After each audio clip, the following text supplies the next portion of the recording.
안녕하세요. IMTV에 오신 것을 환영합니다. 한 상담자분께서 주신 질문인데요.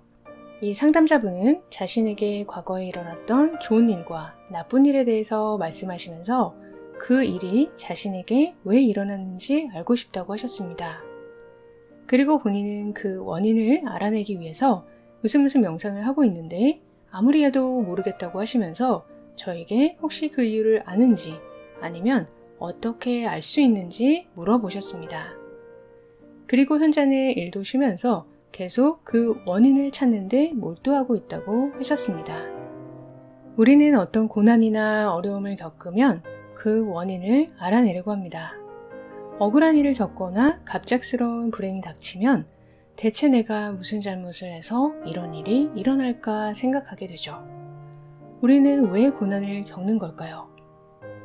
내가 이해할 수 없는 일이 내게 왜 일어나는 걸까요? 그리고 우리는 어떻게 그 이유를 알아낼 수 있을까요? 이분의 질문을 받고 성경의 욥기가 생각났습니다. 욥기는 잠언 전도서와 함께 성경의 지혜의 서라고 불립니다. 위의 질문에 대한 대답을 욥기를 살펴보는 것으로 대신하려고 합니다.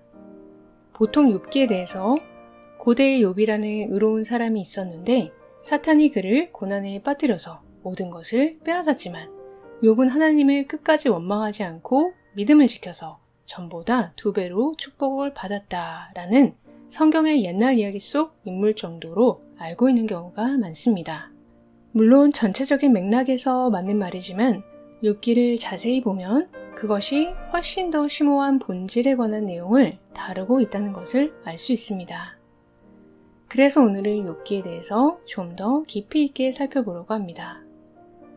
욥기는 42장이나 되는 긴 이야기로 구성되어 있는데요.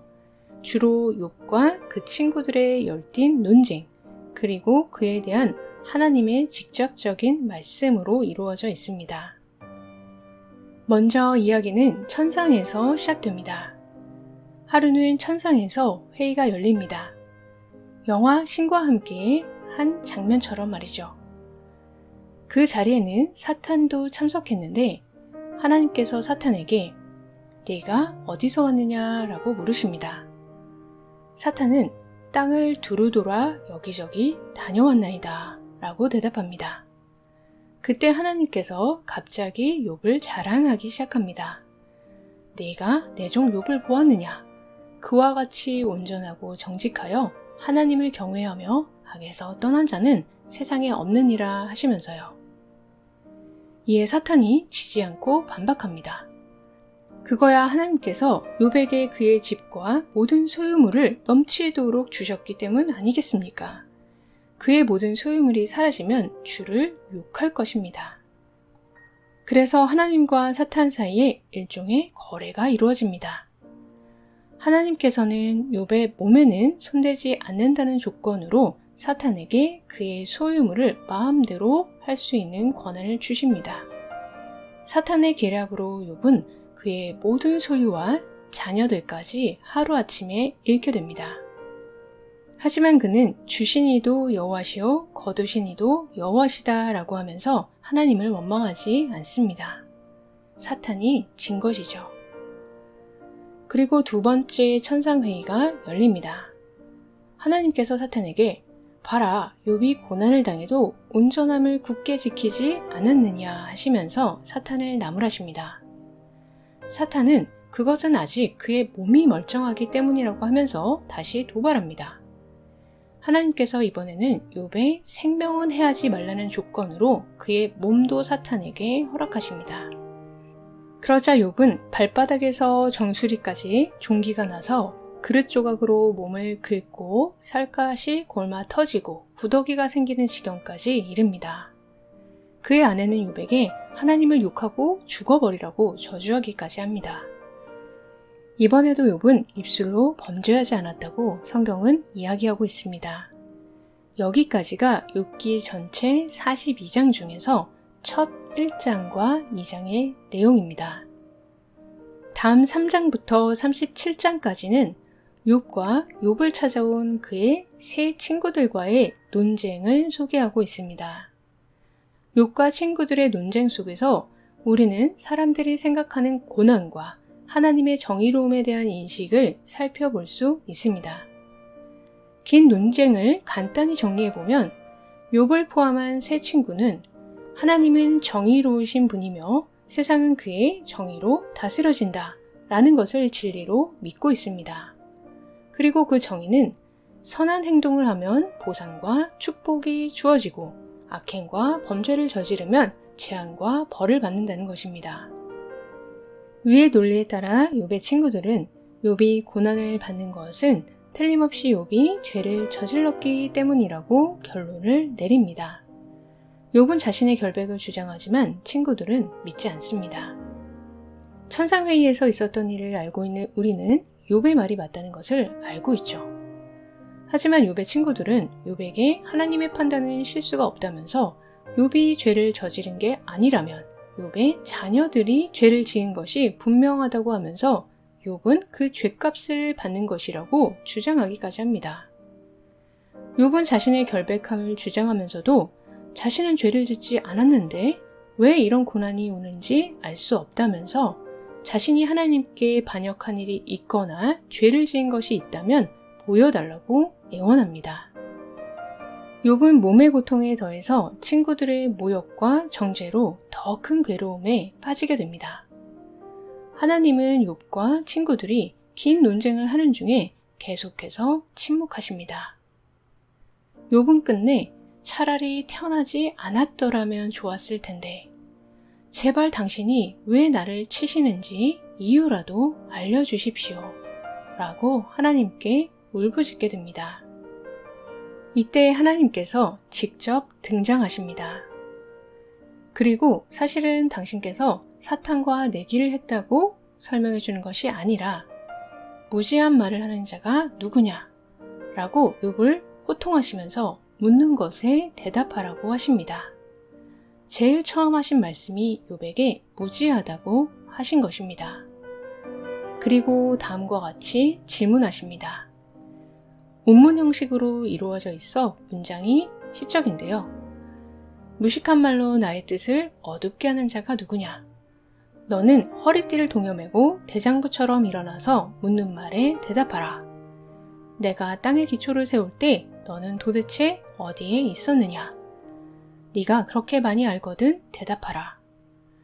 네가 태어난 이후부터 한 번이라도 아침에게 명령하여 동을 트게 한 적이 있었느냐? 너는 지구의 구석구석을 다 알고 있느냐? 알거든 대답하여라. 빛이 어디에서 오고 어둠이 어디로 가는지 아느냐? 너는 산에 사는 염소가 언제 태어나는지 아느냐? 사슴이 새끼를 낳는 것을 본 적이 있느냐? 그것들이 몇 달이나 뱃속에 새끼를 데리고 다니는지 언제 새끼를 낳는지 아느냐? 이러한 질문을 계속 하십니다. 하나님께서는 욥에게 그가 왜 고난을 겪고 있는지 그 원인을 설명해 주지 않으십니다. 사탄과의 일은 끝까지 언급하지도 않으십니다. 대신 욥에게 물으십니다. 내가 다 아느냐?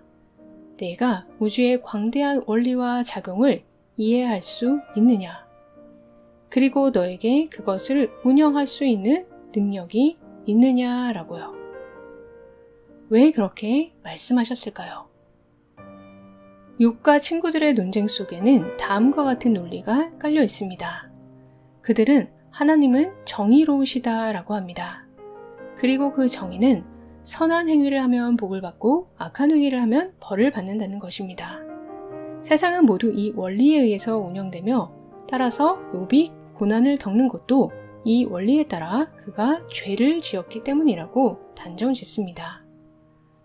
그들의 주장대로라면 하나님은 이 단순한 흑백 논리로 세상을 다스려야 한다는 것을 전제하고 있는 것이죠. 자신들이 하나님에 대해서 다 알고 세상의 운영 질서에 대해서 다 알고 있다는 말이기도 합니다.